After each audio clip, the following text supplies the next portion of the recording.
All right, Dipti. So three, two, one. Good afternoon, everyone.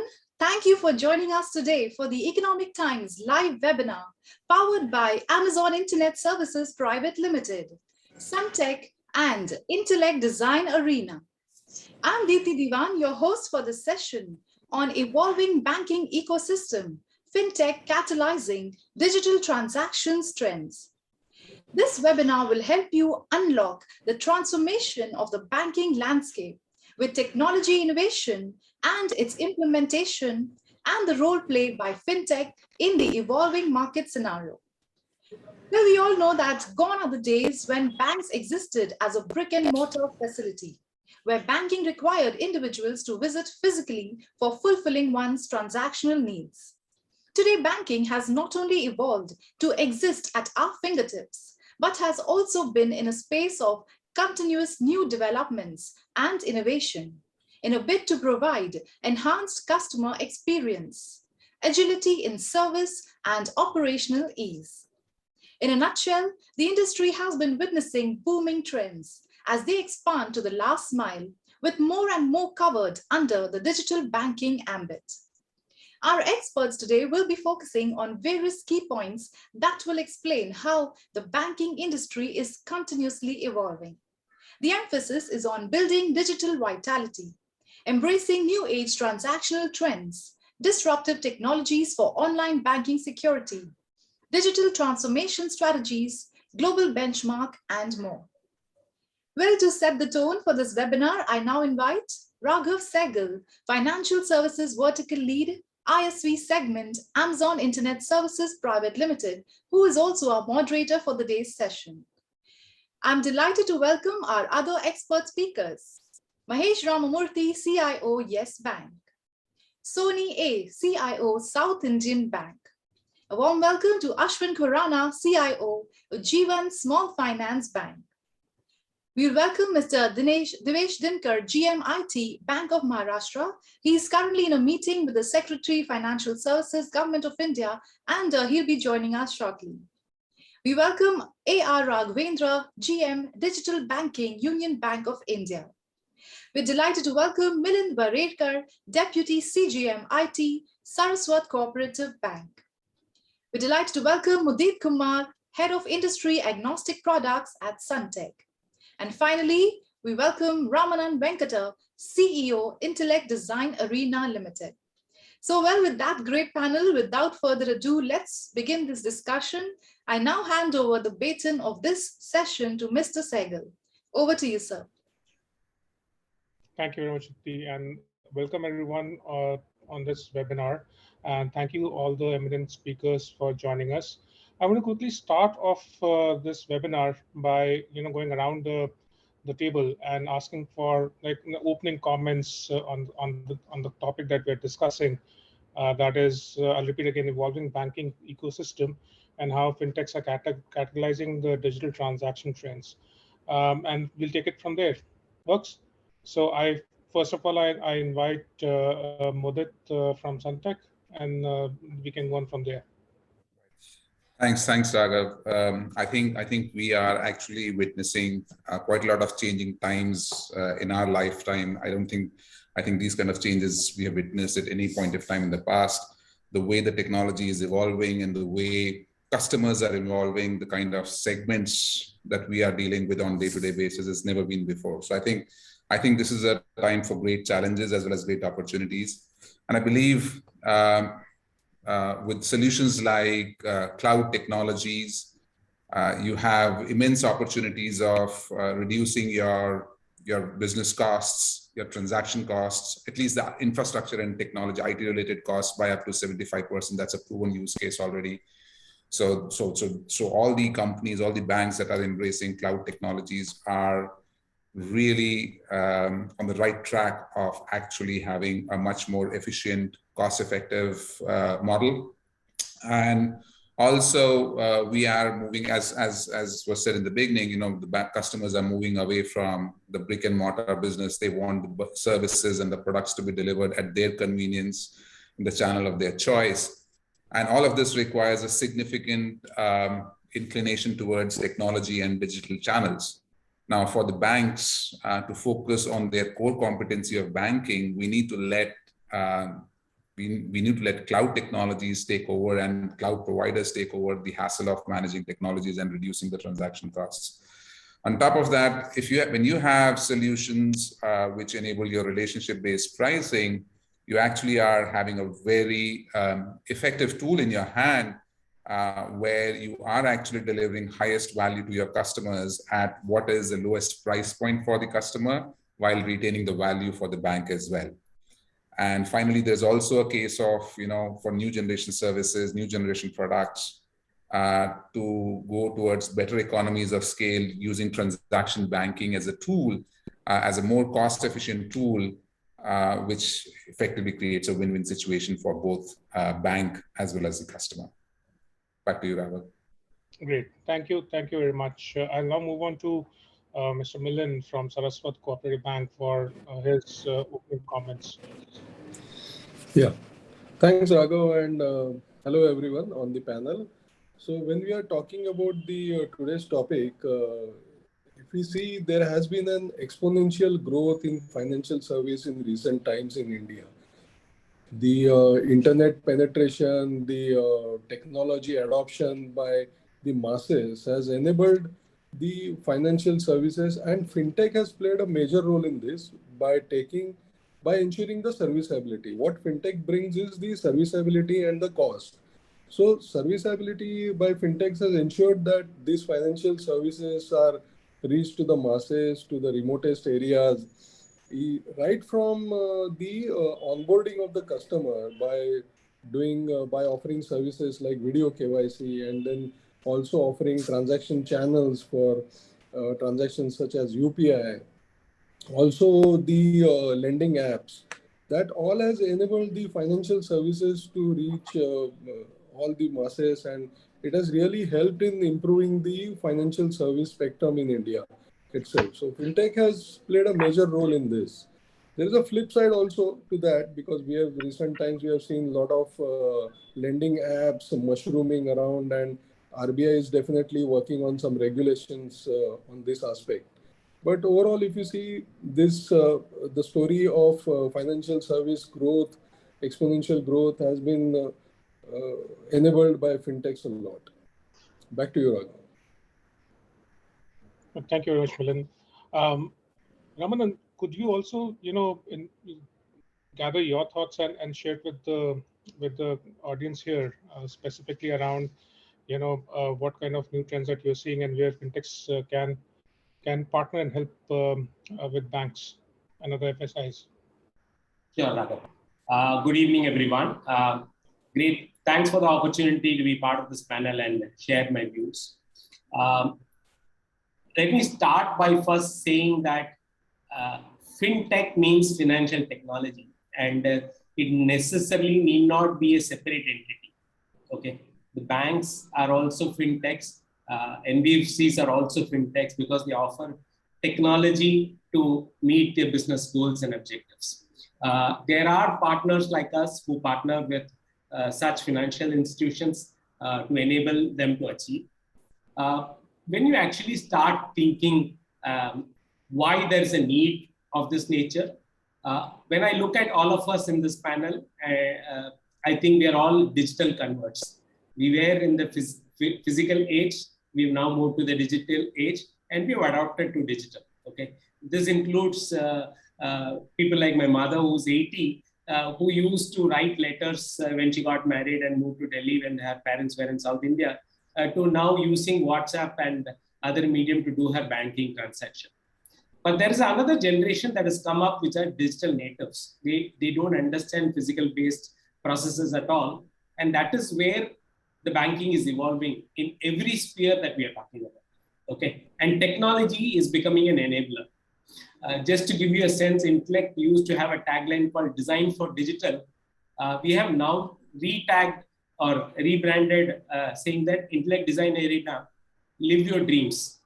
Because there are anything and everything that you can visualize, technology can currently enable to offer it as a service. Okay, so that's the content change that is happening. And I'm sure when we talk about it later, I will talk about how banks, which are the custodians of the largest customer base, are evolving as a lifestyle banking partners. Back to you, Raghav. Thank you. That's a wonderful thoughts. Banks and MJs are also fintechs. I totally agree with that. On this note, I would request Maheshji to come in and provide his insights. Segueing from what Ramanan said, that how banks are also evolving into digital behemoths.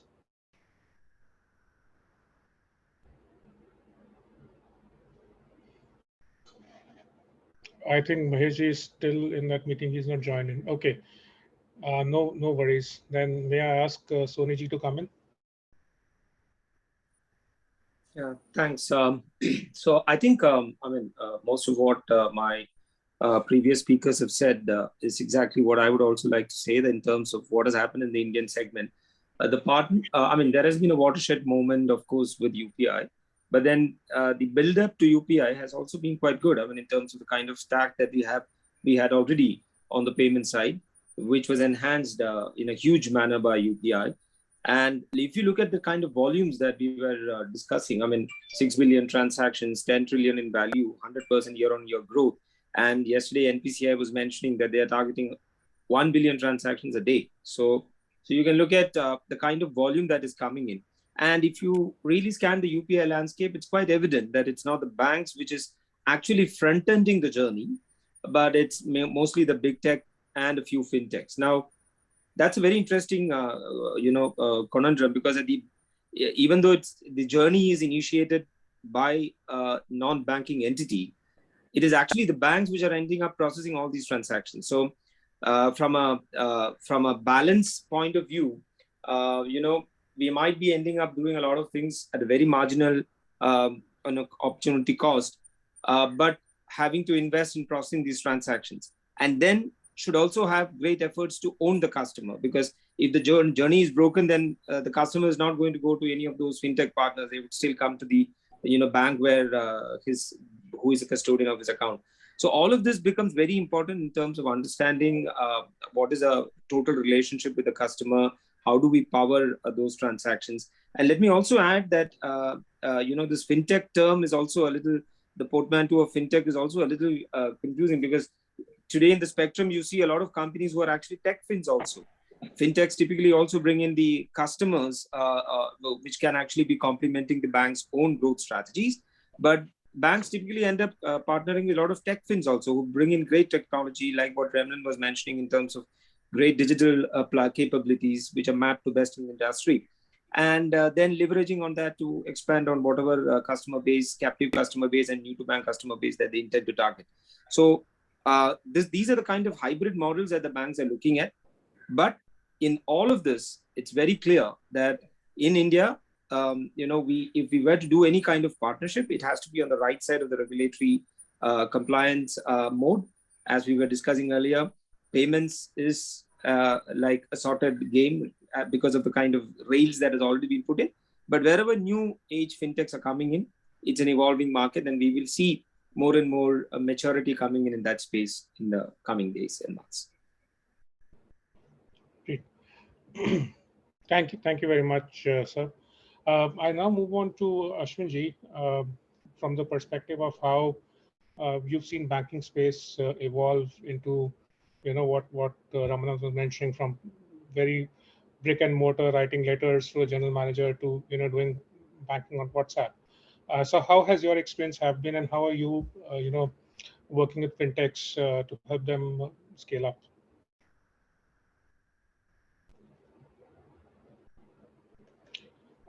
So you're on mute. Yeah, sorry. I think what has happened in the last couple of years is, I would say we have all got accustomed to instant gratification, right? So if we want something, we want it now. And it cuts across generations, it cuts across geography for us. It has brought both the elder generation and the younger generation together in terms of needs being satisfied immediately. We have forgotten that it used to take 3 days to open an account. I have still not closed an account which I opened 25 years ago, because I worked to open that account. And when I look at my son, well, if he finds the other bank better, he just closes the account and moves on to the next one. So I think we are loyal because we had worked hard for it. The current generation just moves on from one bank to another, whichever provides them with good service and the benefits. I think benefits do take a bigger chunk of the choice they make. With regards to digitization, I think I would if I had to look at 5 years back, I would think that only the tier one cities or at max tier two cities would embrace it. But I think this has gone now all the way down to villages, and you find that everybody is using UPI. And as mentioned by Sony, that a large part of that role of getting people onto the platform was played by big techs and fintechs, and not really the banks, because it if you look at the numbers that come our way from a Google Pay or a Paytm or a Phone Pay, their numbers are much higher than what individually bank perform as transactions from their front end P2P that we call for the payments to happen. Yes, the numbers have grown exponentially. The needs for ensuring that the services run 24/7 is taking its own toll on banks to ensure that they keep the services up and running. But I think it is for the good. It is for the good.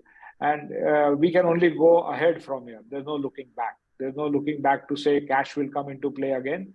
Digitization is there to stay. Payments, as we are doing, are only going to happen more and more in a digitized manner. So that's the good thing. Whatever has happened permanently and not as a temporary blip that we would see at some times in the past. Thank you, sir, for your comments. Now, I'll go back to Mahesh. Mahesh, welcome to the panel. Being the CEO of one of the largest banks, CIO of one of the largest banks in the country, how have you seen this transformation happening internally? I mean, we are talking a lot about fintechs externally, but how have you seen this transformation happening internally, and how have you prepared for this transformation? I think it is. I think it's obviously the digital transformation is here to stay. So I'm saying it is only a matter of how we quickly adapt to it and drive more internal adoption and acceptance to it. Two, three areas that we've really done well is, and we're still on that path, is essentially bring about a lot of, I would say, training programs and inclusive training programs, especially in terms of some of the frontline engagement, as well as in terms of some of the product folks, in terms of how we have trained them to engage with some of the clients or merchants that we really partner with. So to us, I think that has been a fair bit of success story for us. And we've also dedicatedly set up certain helplines, which help all of our merchants and all of our key customers to be able to help through their entire transaction life cycle. So given that we are probably fairly big in terms of the entire payment processing, I think it's been a fairly, I would say, exponential story that Ashwin was talking about, where on a daily basis, we process across more than 4.3 crores of payment transactions. And so there is a fair bit of learning we've had to go through, fair bit of training, and more importantly, a fair bit of, I would say, more of, I would say, front-end understanding of any failure, so that any other contact center we have dedicatedly set up have a better view of what has gone wrong before the client calls in. So we are trying in that direction of helping the contact centers or the RMs get more predictive rather than getting more reactive to calls. I think that's what is helping us in the game plan. And more importantly, some of the changes we're doing in the ecosystem within the bank are also being heavily invested through expanding it straight into the tablet or the mobile in the front end. I think there are quite a few areas that we're focusing on, but the change is a constant evolution, both internally to help the customers get more better experience, so that we do not make it more as a reactive approach. Yeah, what a wonderful thought. Change is the only constant, especially to in technology. So, rounding up the table is Mr. Raghavendra. So, your thoughts on this storyline again? Couple of points on how you are working with fintechs. Thank you, In Raghav. this, yeah. Thank you. Good evening to all of you.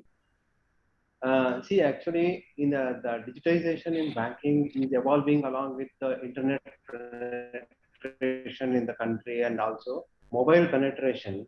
Along with that, fintechs are evolving with the evolving India stack, open architecture, architect-based,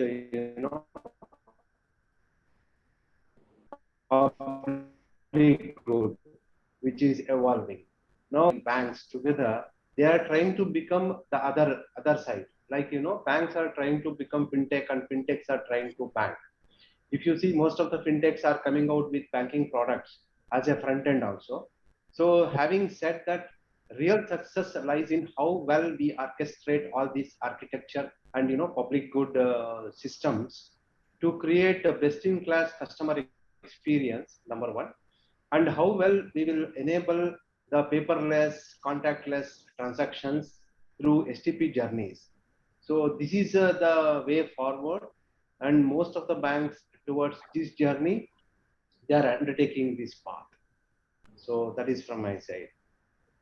Got it. Thanks. So, sir, if I can just uh, go deeper into that thought when you said that around the whole technological advancement, payment system, UPI, India Stack, Jan Dhan, mobile. Uh, could you sort of go more into how these things have made the ecosystem, Indian financial ecosystem, more transparent and more efficient? And this is probably the case that Indian payment ecosystem is now far ahead than some of our Western counterparts. See, just to give you an example, till now the innovation has happened on the payment side, predominantly on the payment side, or to some extent towards the liability side.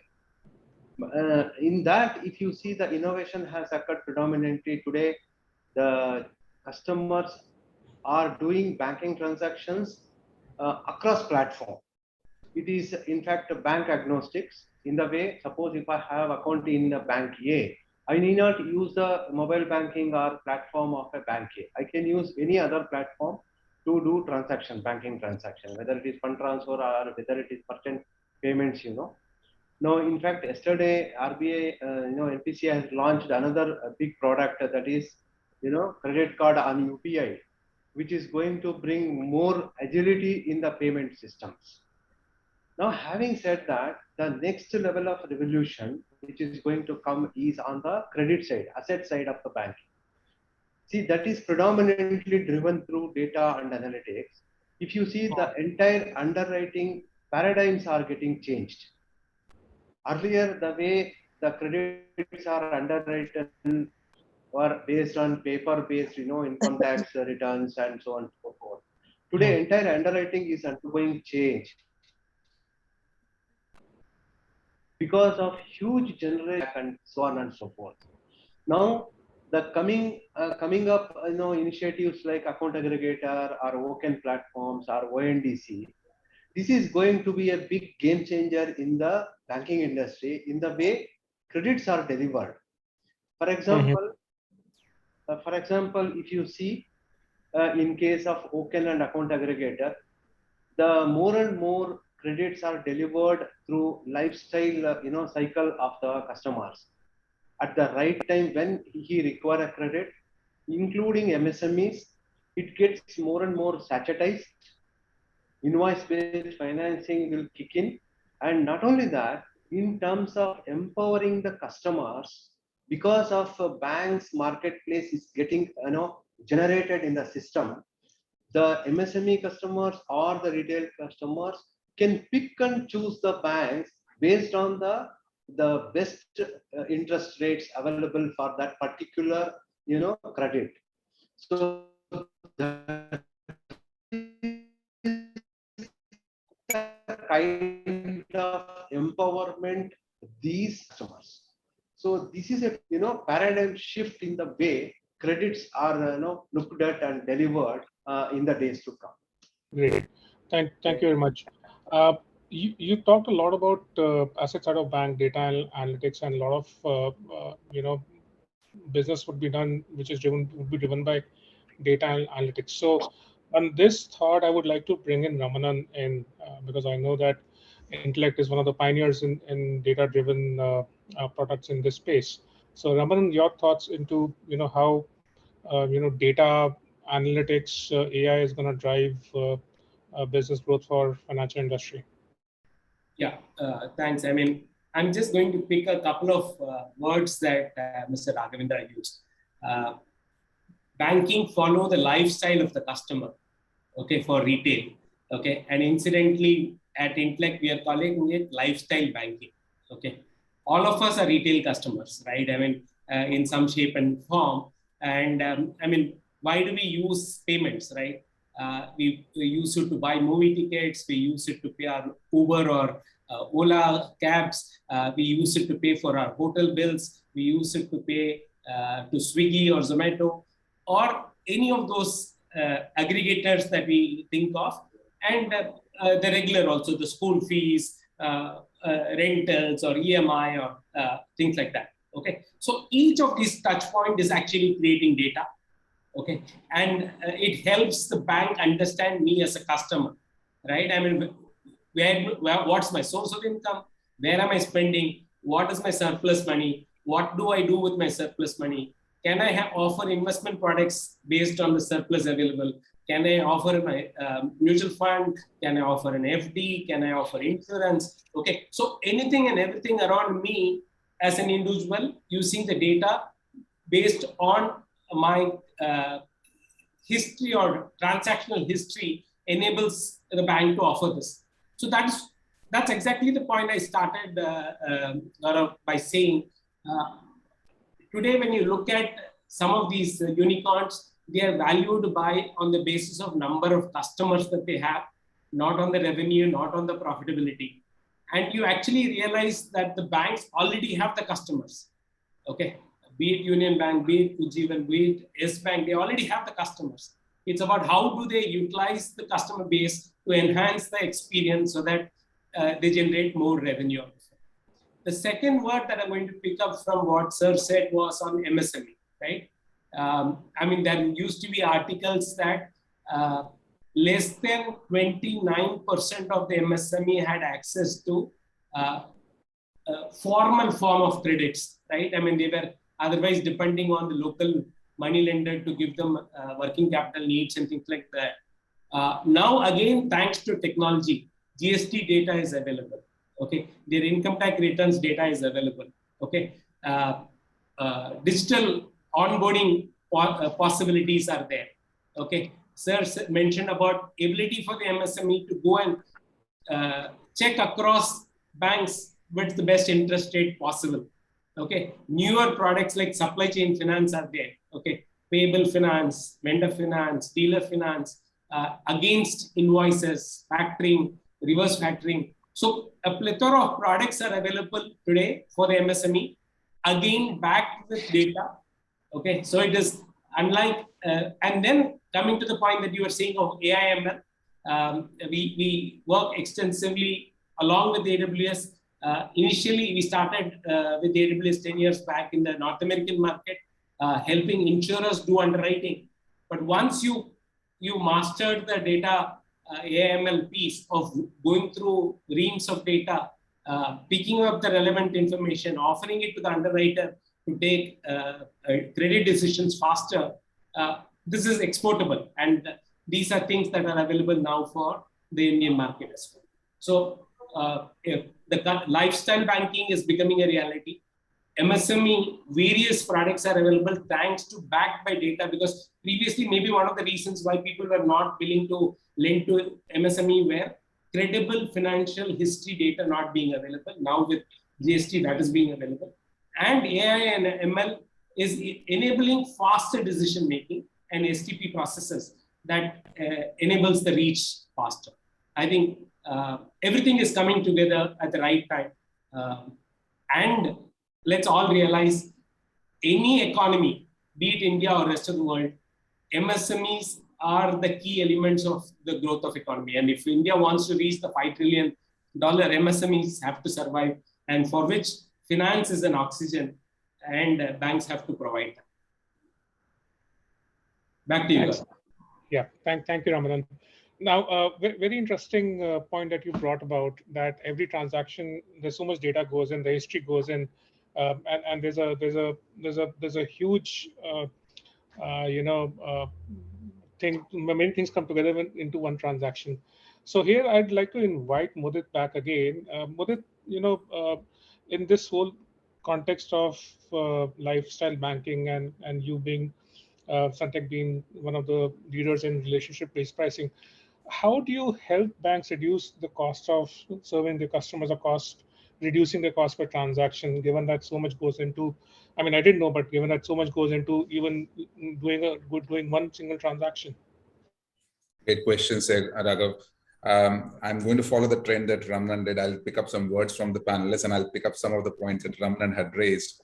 So we're talking of Ashwin sir talking, about new generation waiting for an opportunity to get a better value and to switch the bank. Ramanan talked about the amount of data that is there. So at the end, what does a customer want from the bank? The customer wants it to be viewed as a holistic customer, not as a current account customer, not as a savings account customer, not as a deposit customer.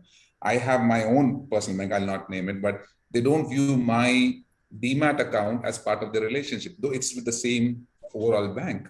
They see my current account, saving accounts as deposits, but they don't see my Demat account in that same relationship. So what happens is, unless we are able to bring this data together, the cost of transactions for the banks goes higher because the customers are just not ready to stick on. And the moment you're able to provide a holistic view of the customer to the banks, and the banks are able to view that relationship in completeness, they're able to offer the right products and services, they're able to offer the right pricing to the customers. The customers effectively use more and more services, more and more products that deliver more value to them. And of course, all of this fueled by newer generation technologies, newer generation solutions, putting all this information on the cloud. Let cloud providers do the job of storing these high volumes of data, doing the data churning, providing the infrastructure, and then using decisions based on that data from the overall relationship that you have from the customer, the current relationship, the current data, as well as historic data, convert them into attractive price points. When I say attractive, I don't mean to say just give everything for free. I mean to say, when I say attractive, I mean something that delivers value both to the customer as well as to the bank. And it is possible, across all the segments, be it retail, be it corporate, it is possible. So with those solutions, I believe not only the overall cost of transaction goes down, overall friction in the transaction, the friction that is there between the customers using the products, the customer satisfaction also goes up. Got it. Thank you very much, Mudit. I think you've broken the code for what moderators do, pick two words and then go on to the next word. So I'm also going to do the same thing, picking up the specific point that Ramanan brought around MSMEs. And here I would request Milind to come in and comment on how technology has been able to help you serve customers like MSMEs and SMEs, where credit data is a little sketchy or is not fully available. How do you use technology to make such decisions? See, as was discussed by my fellow panelists previously, we have seen the technology adoption tremendously in the payment spectrum. So the next step is to bring in the lending and MSME seamless lending, their credit worthiness. So that with the account aggregators coming in place, that is quite being possible, because then you are able to get all the information about the MSME at your fingertips. You can get their, their GST return data is also available there through their account, through account aggregation coming in. You can get the information about the statements of the other banks. So, this underwriting and taking the decision on the credit to whether to fund the MSME or not can be taken within a short span of time. I mean, there have been cases where, some of the public sector banks had started 1 hour lending products. So within 1 hour, they are able to take decisions. Why this is possible? This is possible because the technology is enabling all that information, and that information goes into your analytics, and then you are able to churn out the decisions faster.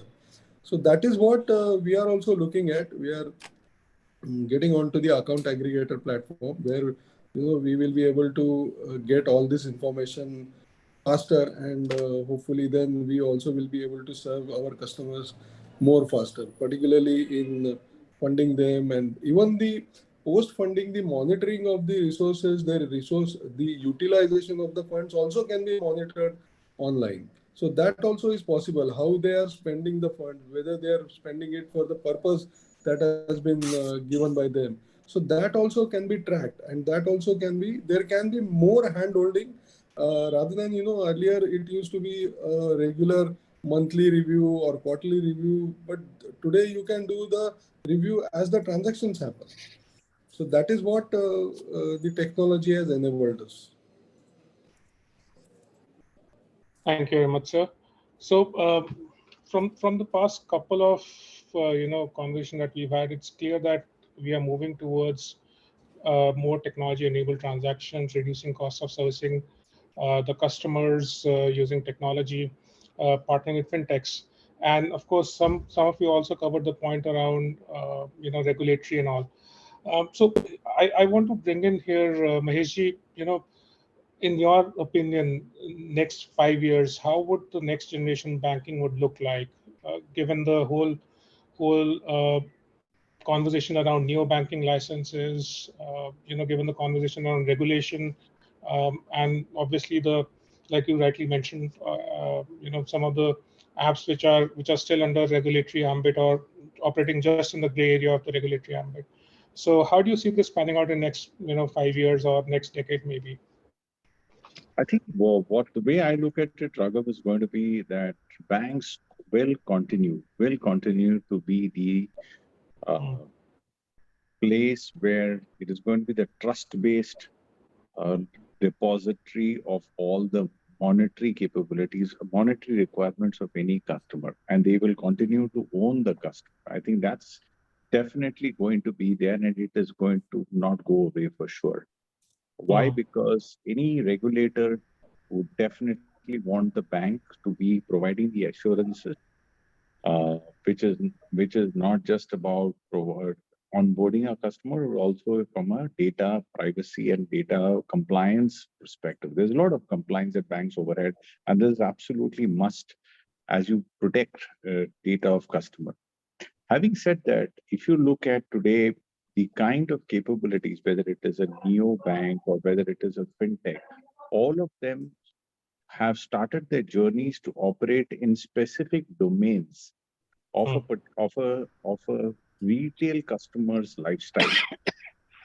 They're not across the board. They're in very specific areas. Now, when you look at this, what's happening is eventually each of the banks will start to move themselves away from their own sourcing to look at a lot more engagement partnerships with a wide variety of such extensions. I would say I don't call it as just fintechs.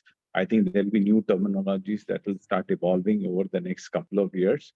And there is going to be a neo bank something else, but banks will essentially start to hold the repository of capabilities, create the product and the product pricing. They will decide in terms of how they expand their marketplace to an individual. So I think the way it will shift, it today we talk of marketplace for an MSME, today we talk of marketplace for corporate, but effectively with the kind of interaction that a bank will evolve to, is it will become marketplace for individuals. So I wouldn't be surprised if at some point in time down the line, and I would love to see that faster, is if a bank collaborates with, say, an Android or for that matter with an Apple, and say when you log in, you get an Yes or a Yes Bank account. And that Yes Bank account essentially is is bundled along with your entire payment ecosystem, and anything and everything that you do becomes a kind of a partnership mechanism. To me, I think that will start. It is not just about wallet, but essentially creating our entire lifestyle where whether you do your daily purchases to whether you do your mutual funds or wealth, everything essentially becomes a bank's extended ecosystem. And the customer is assured that there is a bank which essentially holds their money, and hence that's the trust they will place. So banks are going to change. They are going to have to change. They will essentially now move to being very siloed in terms of just managing a customer's their own financial portfolio to managing a lifestyle portfolio. I think that's going to be the biggest change. So banks will start to gear up. Technology definitely will have to go fast. There are different approaches of how banks can go at whether they do a wrapper-based approach or whether they unpeel their entire legacy systems, how they look at it, what is the API. So there is a long story there. But I do see that banking is going to start changing its color while the core, where the base remains state, but the way we look at from an interaction perspective, you will now become more of banking, a lifestyle, a customer's lifestyle is going to be where the bank is going to be focused on. Great. Thank you so much, sir. Every time you say lifestyle-related banking, I see Ramanan smile. So, Ramanan, please hold on that thought. I'll come back to you for closing comments. But here, I'd like to go to Ashwin ji.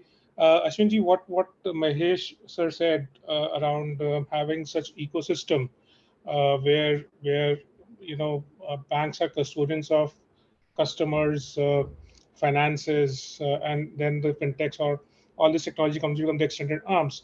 Do you think that would change some sort of a behavior in the customers around loyalty, etc.? Like you said, that right now there's no brand loyalty where the benefits are there. Customers go there and open the account because it's very easy to do so. So do you think as banks evolve, that would also help change the customer behavior? I think we are looking into an era of coexistence.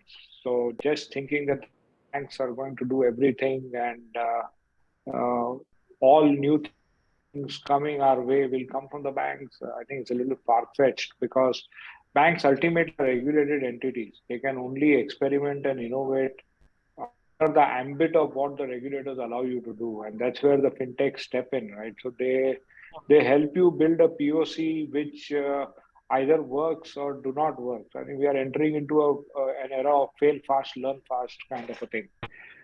Coming to how people feel secured about their money with the banks, I think that's more legacy than anything else.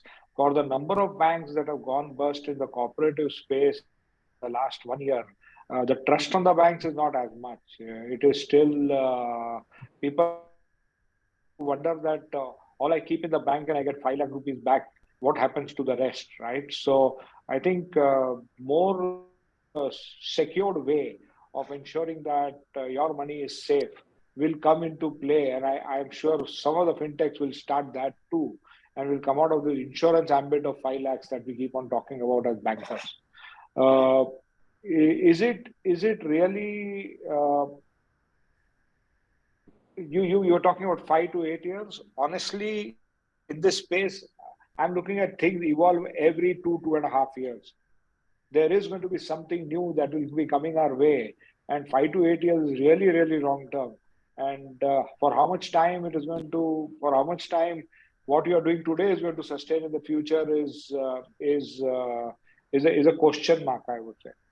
I think I come from a bank where we actually have 80% of our customers who used to be right. So zero credit history.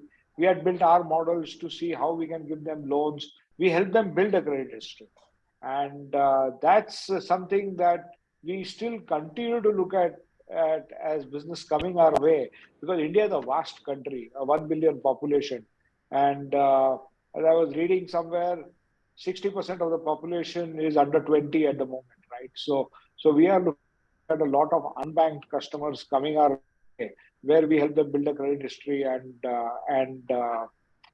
give them the experience that look. As a bank, we have embarked on a journey which we call 3V. We have not yet given a name to that journey. We call it 3V. It is voice, vernacular, and velocity. So I think velocity is something which we have already seen happening in our case. Voice and vernacular will help the not literate people also do banking through the app. So we're trying to thing where the phone will tell you what to do next and you take that step, or the phone will show you what to do next and you will take that step. That is something that we are banking on to go to the next level of customers that we are seeking. We do business with two kind of asset business comes from MFI side, and our liability business comes from pure customers who look at liability more from tier 1, tier 2 cities to save money. So it's a very, very different experience dealing with both these kind of clients that we have. At one place, we have to convince the client that the money is going to grow, and the second place we need to teach the client on how to bank. So it's a really interesting situation to be in. Somebody spoke about Oaken and all that. The speed at which credit is getting approved today, you wouldn't have heard about it in the past. Oaken people are expecting SME loans or SME bills to be bought in minutes. It is not even hours. It is within 2 minutes. If you don't bid the right thing, the good customer goes away. So the speed of how credit models are coming up, which tell you that this is a good bet to take, and bank takes that bet, lends money to them, is something which is going to play a key role in to see how that side of your business grows. So data is a key element. It is the oil. The more we capture good data, clean data, we will be able to effectively use it in the coming years to the benefit of both the customers as well as the bank. Thank you, sir.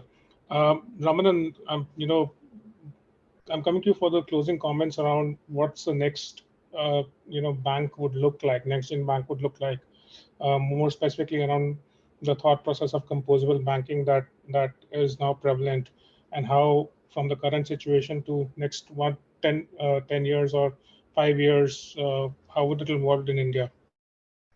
Yeah, thanks, Raghav. I think in my excitement and flow, I started calling you Gaurav last time. So sorry about that. No worries. Okay. I see, the life is all about composability and contextuality as we go forward. Okay. Now SME decisioning in 2 minutes. If somebody had told this 2-3 years back, all of us would have laughed, right? Similarly, before digital payments has become a way of life 4-5 years back, if somebody said India, this is the kind of digital payment volumes that will happen, all of us would not have believed. So we don't know what's in store for us. And 2.5 years is the number Ashwinji has put on the table. Even that we don't know, right? I mean, is it too late or too early? We don't know. I mean, that's the rate of evolution. So the key, what we have done is that instead of going, we have a series of products across retail, corporate, treasury, etc. But we have tried to create composable components that can be used as plug and play. That need not necessarily be, so somebody needs only a deposit product and doesn't want something else. They just work with us on deposits on the cloud, so that, the whole implementation cycle, you can't now talk about 6 months, 8 months. When customers are getting loans in 2 minutes and somebody wants to introduce a product, it has to be in a matter of days and weeks. So I think that's the direction that we are taking. Great. So, which means that if a bank requires a certain capability to build, they can simply use a plug and play module and then start disbursing loans in 2 minutes. Yes, it's about, for a better visualization, I'm saying it's like a Lego block. Pick up the blocks that you need, create your own workflow. And with low coding technologies also becoming prevalent, low coding integration technology is becoming prevalent. All this is possible here and now. And that is why we are saying live your dreams. Great. I think as Mahesh mentioned, right, API inventory is going to be very critical for the banks. Yep. So you need to be ready to connect to the external world. Yes. And that's where speed will come from. Correct. And one last point, I mean, the reason you also need to make API as a channel. I think one of the big things that we aren't doing, you have to make API as a channel, like we do mobile internet. And for us, for any bank, one of the things that we need to ask ourselves is make API as a channel, and that's going to drive you the maximum over the next few years, especially as you start to partner on. So, going a little bit deep here, you mean to say that even banks would start going in a direction of becoming like an API marketplace where you open up your APIs and then others can come in and join in, or vice versa as well? Well, monetize them. Yeah, monetize the API. Monetization is very important. You have to. Otherwise, for all the this thing that you're creating, I think that's very important. Otherwise, what are you doing with it? There's so much of valuable soft assets that it's not physical, tangible, hard assets, but these are tangible soft assets that you really should monetize upon, and that's what we really have to work towards. Of course, wonderful, great. Ramanan, you had a last point before you move to the audience questions. No, I just thought I will share that lifestyle banking when Maheshji was talking about it, why I smiled is we have just delivered a lifestyle banking application to one of the Middle East banks. So using that, if you want to order food, you want to order your taxi, you want to order movie tickets, okay, anything and everything is possible. The skin remains of the bank while the back end is provided by the respective players. Okay, so from an experience perspective, the customer is not leaving the bank's application. Okay, from the rendering perspective, the backend, I think Ashwinji also said that everything you can't be the manufacturer. You have to work with third party, and APIs become the way of life. How you orchestrate that becomes very essential, and that is what is happening. Great, thank you. On that wonderful note, I'll hand over back to Deepti for any audience questions that audience may have for our panelists.